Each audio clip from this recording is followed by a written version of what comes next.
Estamos de vuelta en este sexto Congreso Latinoamericano de Tecnología y Negocios de América Digital 2021 en nuestro salón en Digital Banking, en FinTech Forum, en una jornada, la segunda ya de este Congreso, y aquí en Digital Banking hemos abordado varios temas que seguramente es de interés. De hecho, lo que vamos a hablar a continuación es de transformaciones que nos ha convocado ya en esta jornada. Open Banking y pagos instantáneos es lo que nos trae nuestro próximo invitado. Adaptación a los cambios culturales a través de la innovación. Vamos a saludar a Gabriel Sampaio de Brasil, Transformational Architect Red Hat Open Innovation Labs.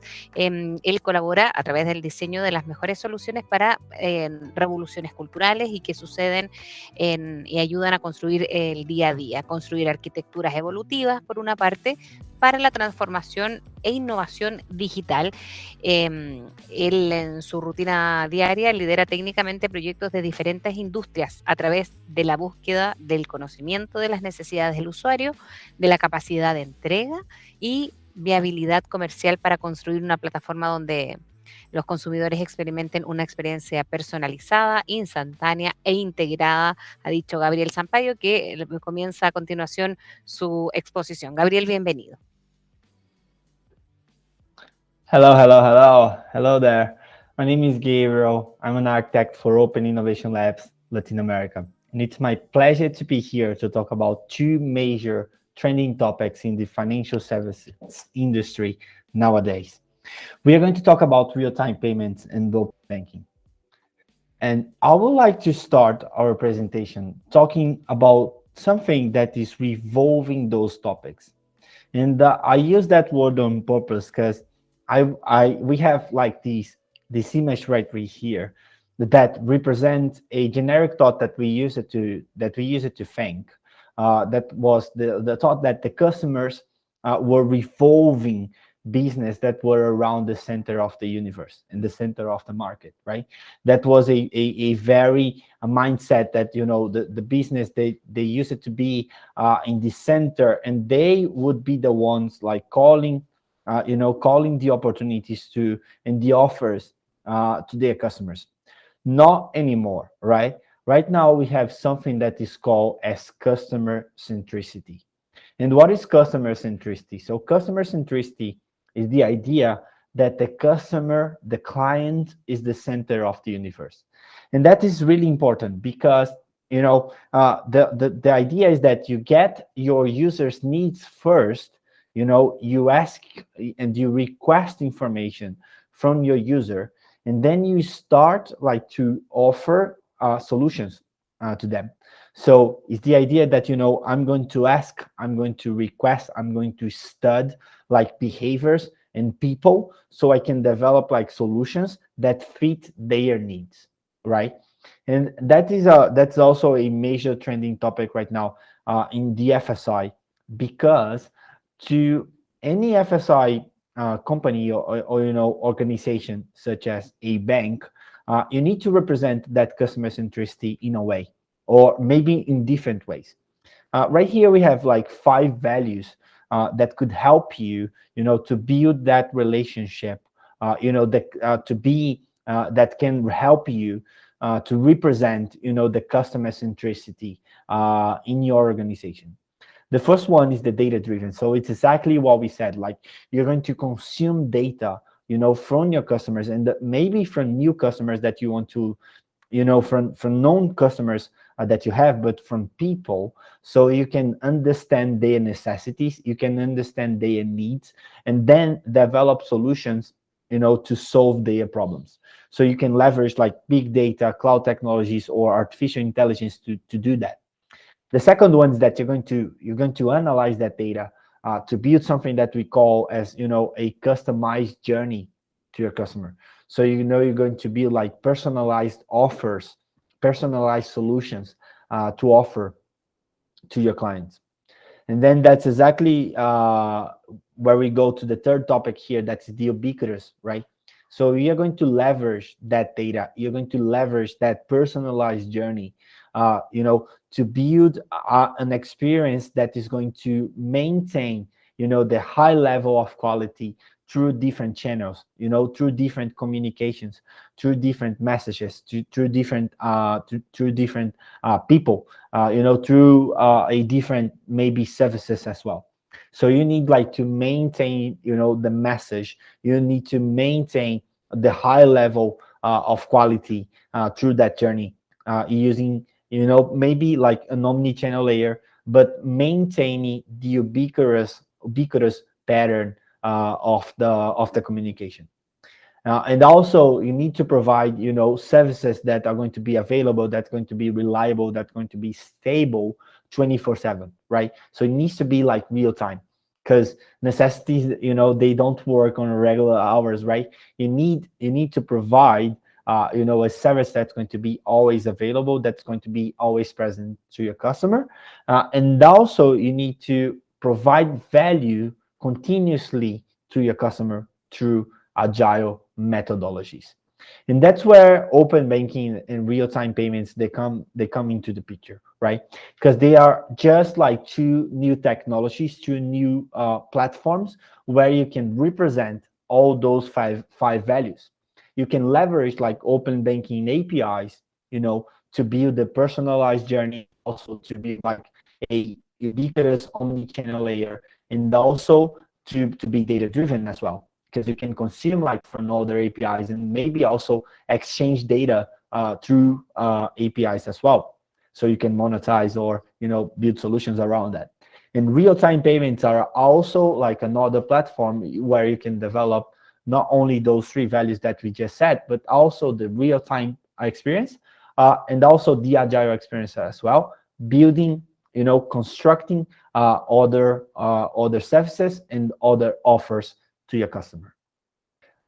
And our exercise here today is going to represent that customer centricity using innovation and using open banking and real-time payments as two platforms where we are going to design what we call as human-centered design, right? So we are going to design a solution. We're going to understand the needs of our customers, and we are going to represent open banking and real-time payments as solutions that are going to fit those needs. So human-centered design is a methodology where we're going to take a look at three different areas, right? The first one is called desirability, right? So here is our starting point where we're going to look to the people. It's where we're going to look like to, we're going to ask some questions, and where we're going to look like to the users, right? To the users' needs. We're going to ask like, which personas I'm trying to focus, who is my user, right? Why my users are needing this thing, why my users are needing those necessities, right? And also we're going to ask like, is there a market opportunity for this thing that I'm trying to build, right? So let's take a look at the Brazilian market for real-time payments and open banking to make it sure that those opportunities, those new platforms, they can also bring value to the Brazilian customers. As an example, the first one, and I would like to highlight that Pix, and that is the real-time payments technology in Brazil, platform here in Brazil. The name of the platform is already a reality for most of the Brazilian people, right? Because you have like 73% of the Brazilian people with smartphones already, they have already sent a transfer using Pix, so that's more than half of the population that have smartphones. So it's already a reality. You can even listen people not saying like, I'm going to transfer money anymore, but they saying, I'm going to send you a Pix. So if that was a question like before, back in the days, before Pix, before real-time payments in Brazil, here's the proof that you had the market, right? You had the necessity like to be real-time, to offer a real-time transfer to customers, right?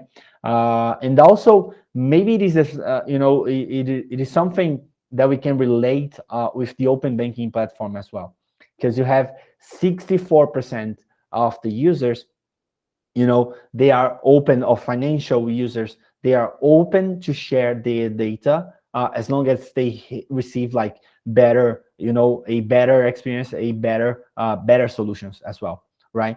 So that is like a representation that is people, like there are people like willing to use a platform such as open banking, that is also starting here in Brazil, going through different phases, being regulated by the Central Bank of Brazil, and also that are starting to engage like with more people as we go, right? And also you can see that both real-time payments PIX or the open banking, the Brazilian open banking platform, they are both digital, right? So you can see that, that we have like 80% of the Brazilian users, they are hoping, that their brands, the financial organizations, they provide like a way to maximize, digital interaction, so they can stay safe, like through, the pandemic, or maybe even after the pandemic. So, there is a desire like for more digital connections as well. And then we can also, see that, we have a behavior right now, like we as society, we have the behavior right now, like to represent, experience that we have like in the digital world, such as like streaming, or maybe even like digital payments, that we do in e-commerce platforms, where we can see, like where we can check like a customized, integrated, simple, and agile experience with those top level platforms. And we as society, we expect that digital experience is going to be replicated in other platforms. So here you have like the data that like 62% of customers say that their experience with one sector influence other industries. So that is a representation that if I have like a good digital experience with, I don't know, maybe like, a totally e-commerce platform or a streaming platform, I'm going to replicate that, that I'm going to ask like the other services that I have to be on the same level as the one that I had before. So here's where we can see that is actually a desire. There is actually, a desirability for those kinds of platforms, such as like the open banking, where we can start like to improve the customer experience through, digital APIs and connections, and also analyzing data to offer customized solutions to your customers, and also the presence like to be real time, as with a platform such as real-time payments. So we also need to understand, once that we finish the desirability, we need to understand like if that need is viable to the business, right? So here's where we're going to see, okay, can I leverage that need that my user has, to build a business model, a sustainable, a viable business model to the company. And sorry, we can actually, there are several ways where you can leverage like open banking right now, right? So there are two main models that are being built by banks that are adhering to the open banking platforms and using APIs. One is called banking as a platform, and the other one is called banking as a service, right? For the banking as a platform is where you're going to offer a platform of services to your customers, right? So you need to like to connect with different partners in the back end. So you're going to offer solutions, different solutions, and also like third-party solutions in your platform, in your bank. So your customer is going to be connected, with those partners using your platform. And also you can monetize, those connections that the user is making.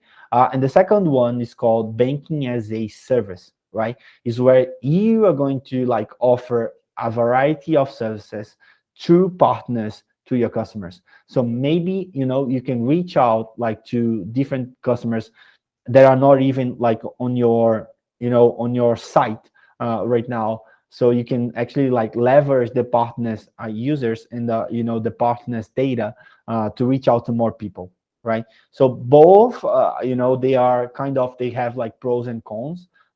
So you need to understand which one you can leverage, and it's going to fit your perspective and also your desirability as a service or as a platform, as a service provider or as a platform that can offer different services. So, and if we like dig a little bit deep into those pros and cons, you can see that at the platforms, like you're going to like reduce costs like to develop new offers, because you're going to offer solutions from other companies, from third-party companies. And also it's going to be a pro, right, that you're going to reduce the costs, and also that maybe you can cross and upselling new products and services, because you can link your offers with offers from those third-party companies and offers and solutions.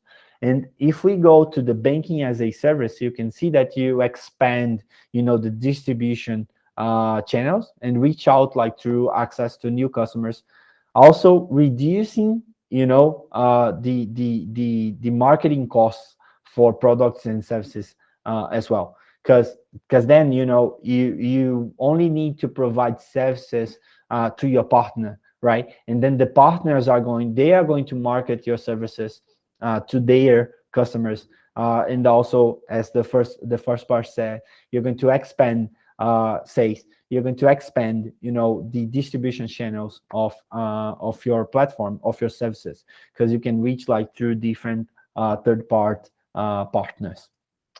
Okay, so, and the last one is the feasibility. So it is the technical side, right? Am I able to develop a solution? Am I able like to build something that is technical, feasible, like to represent not only the desirability but also the viable, the viability of this platform, of this product, of this new service, right?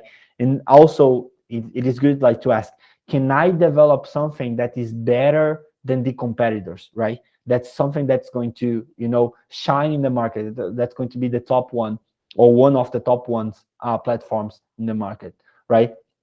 So you can actually leverage different technologies, each for open banking or for real-time payments, or maybe like same technologies such as like security patterns, or maybe release management tools, or observability tools, or Q&A tools, or API management tools, or even like not only technological related tools but also technological design patterns as well, such as the integration, messaging, or usage, where you can build and support those transactions, and also connections to improve your customer experience. So you can use like API management to manage the open banking APIs. You can use also security to manage in a way the way that how the users, they are going to access those APIs, and the companies also, they're going to access the data that's going to be shared, and also like to authenticate not only transactions but user access control as well, right? So those technologies, they can leverage, they can support the way that you're going to develop those opportunities, and also the way you're going to develop those platforms, open banking and real-time payments. So here's where we're going to draw this diagram of open banking and the human-centered design of open banking and real-time payments, right? Because we saw that there is a desirability of users for a simple, connected, agile, digital, customized, and real-time experience, a real-time platform, real-time services, a simple journey, a connected journey, an agile journey, right? And then we saw that there are two models where we can apply the open banking platforms, such as like the banking as a platform and banking as a service, and also that real-time payments that they can also leverage. Like it is a viable business model for real-time payments as well. Maybe using one of those models that we said before, and also that those two new platforms, they can be feasible, right? They are feasible. You can actually build solutions using like API management tools, integration tools, or integration patterns, security patterns as well, or maybe using microservices architecture, and using observabilities as a supporting process, as a supporting tool to monitor and to understand the behavior of those platforms, right? So you can see that there is actually desire, there is a model of the users, there is a viable business model where you can leverage those two new platforms as well, and also that are technologies that can support your journey, right?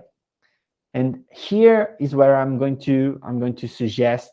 So if you want to discover more how you can leverage actually and understand like each sector of the human-centered design for open banking and real-time payments diagram, where I'm going to suggest that you use our open practice library, right? So the open practice library is a community-driven repository of open practices. So it's an open repository, right? So it's mainly contributed by red hatters, but you also have people from the community as well. So it's open for everybody to contribute with practices that can help you through 4 different sections of something that we call as the Mobius loop, right? So the Mobius loop is our delivery framework that we have here at Red Hat Open Innovation Labs.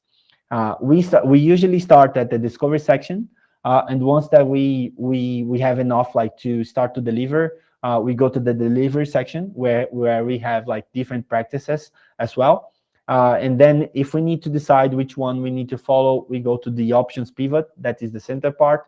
And then we have the foundation practices that are our base, like to develop new solutions, independent of the specific area that we are going through right now. If it is like the discovery or the delivery or the pivot, right? So they're going to be always present and always available for us to use.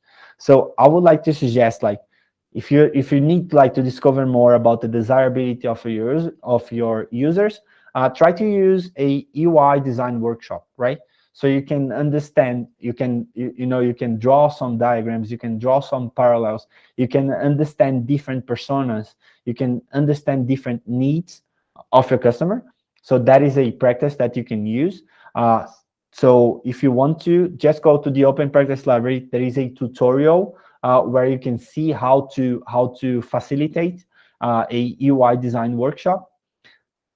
To understand the viability, I suggest you go to the impact mapping practice. It is a practice to build like in a very, very, very quick way a path from outcomes to deliverables. So you're going to understand how you can actually like deliver new functionalities to achieve like outcomes that your company wants to build, right? So you can actually like say, we want to build like a open banking API to increase revenue, right? So that's an outcome. So you can actually like trace the path until the deliverable of that objective. And for the feasible way, I want to leave you with the event storming practice, where is a practice to draw a series of events that are going to be the base for an event-driven architecture, right? And that's for the technical people here. I hope that we have some. It is a way where you can build, a very clear, map, journey map of events of your system, and then that's going to be, a living thing where you can pretty quick, like, start to develop new functionalities and to build that platform using that practice, right? It is a practice that also came from the domain-driven design community.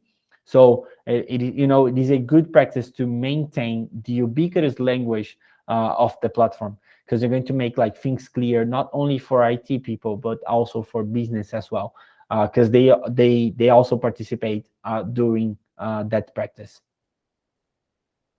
And also always remember that the idea is that once that you figure out like all the three areas like the desirability, the viability, and the feasibility, the best solution, the innovation is just in the center, right? So that's where we go and then we go like 100% customer centric. That's where we go, and we design something that is very aim for humans. That's where the human-centered design is.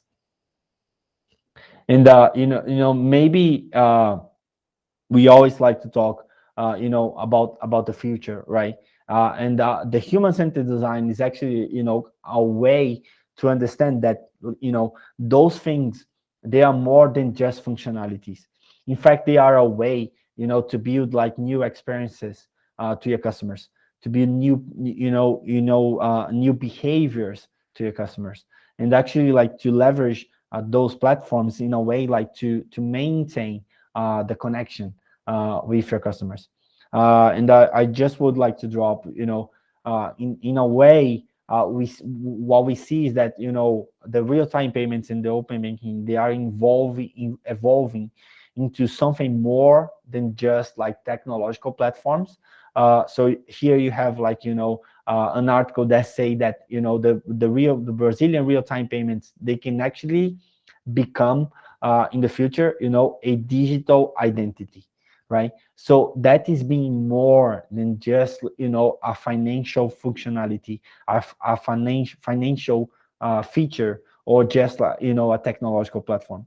It's going to provide to the user a new way, a new experience to identify themselves in places, maybe, right? And also, if you want to know more about how Red Hat can support that journey, so Red Hat right now has several technologies that can support not only real-time payments but also open banking, and open APIs, and also microservices and observability and Q&A tools, and also artificial intelligence as well, and security patterns. So we have like Red Hat OpenShift, we have Red Hat single sign-on, we have Treescale API management, we have AMQ, and we also have Red Hat Fuse. Those are all very important for either open APIs or real-time payments. And then also 100% of commercial banks from the Fortune 500, they are using Red Hat services and solutions right now, right? Also, if you're looking like to reduce like the TCO, the total cost of ownership, good news, using open source, maybe you can reduce the TCO and also avoid the lock-in, the vendor lock-in. And we also have the team that I'm part from here that's called Red Hat Open Innovation Labs, where you can leverage digital transformation experience in the Red Hat way, in the open source way. And if you want to check more about the content that Red Hat has, not only technology, but also our articles and content that are always open, please check this QR code where you have like several different articles, not only around open banking, but also about digital transformation, culture in the FSI industry. Thank you very much. I hope that you liked the presentation. Now we go to the Q&A. Muchas gracias, Gabriel, por tu presentación. Interesante, además, comenzar esta nueva jornada para hablar de los pagos instantáneos y la adaptación, además, a los cambios culturales a través de la innovación. En Open Banking, como un protagonista también de esta tarde en el Congreso Latinoamericano de Tecnología y Negocios. Hay algunas preguntas que vamos a hacer a Gabriel a continuación, a quien ya está viéndonos, Gabriel Sampaio. ¿Qué iniciativas crees que serían buenas estrategias para iniciar esta transformación de la que hablabas también de alguna manera en tu presentación? Perfecto, perfecto. Buenas tardes a todos, un placer estar Buenas acá. tardes. Justamente, yo diría que la principal palabra es colaboración, ¿sí? Para tener una respuesta más asertiva para tu cliente, para construir un proyecto que sea más sólido también, y que sea estructurado de una manera multidisciplinar con un team multifuncional. Entonces, para ese, por ejemplo, podemos iniciar utilizando metodología ágil, como Scrum, Kanban, para que pueda distribuir a tus tareas de una manera más colaborativa entre tu equipo de la compañía. Y en ese sentido, bueno, si mi organización es muy grande, Gabriel, preguntan, y tiene una estructura muy separada, ¿cómo podemos terminar con los silos organizativos? Perfecto. Es justamente por esto que es una pregunta muy buena que siempre me escucho, que mi organización es muy grande, no puede hacer transformación. Sí, no puede si no quieres. Se lo piensa que no quieres también, porque por más que sea muy grande, tal vez que sí, que va a demorar algún tiempo para llegar a en una escala que sea de la escala de su compañía. Pero que sí, que valorice a iniciativas que son pequeñas, que son niñas, pero que de esta forma pueda empezar algo que sea transformacional. Entonces, por más que sea, por ejemplo, puede conquistar a un time, un equipo de negocios, como por ejemplo de pagamentos, de pagos, pagos instantáneos, puede hacer la mejor iniciativa con metodología ágiles, con tecnologías que son muy avanzadas, y crear un modelo para tu organización que parte de aquel equipo.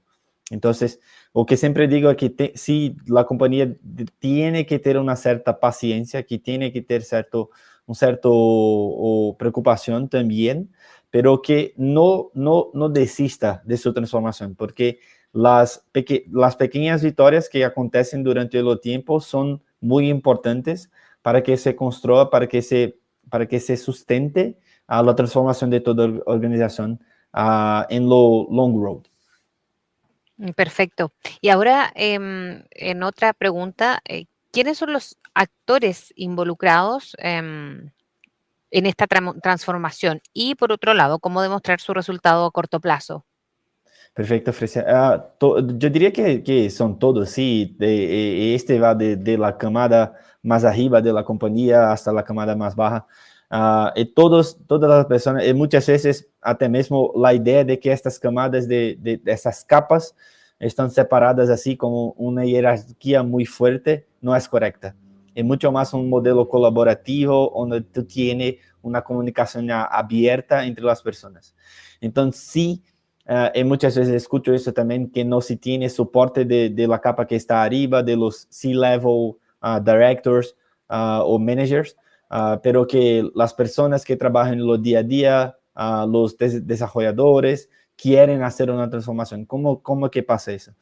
¿Qué pasa? Que sí tiene que tener un cierto convencimiento de tu jefes o de C-level, y que sí puede utilizar, por ejemplo, a una metodología ágil para conquistar un resultado que sea sólido y que sea rápido, que sea de una manera ágil, o sea, incremental y también con una sustentación. Y puede utilizar este ejemplo que funciona para probar a tu jefe, para probar a C-level, a managers, a directors, que este modelo funciona. Entonces, una vez que tiene un proyecto que sí, que está conciso, que está sólido, puede aprovechar a este resultado para hacer un marketing de su propia iniciativa y empezar la transformación. Es muy importante también que no se preocupa también solo con las cosas, por ejemplo, como productos, pero con sus actividades también, porque si se preocupa de hacer siempre el mejor design, no solamente en la parte de marketing o la parte de final de producto, en los front-end, pero con todo lo que está haciendo, comienza también a empezar una transformación a través de un modelo que puede ser replicado para las otras personas también. Entonces, sí, soporte es muy importante, pero también lo trabajo de los día a día es también algo muy importante.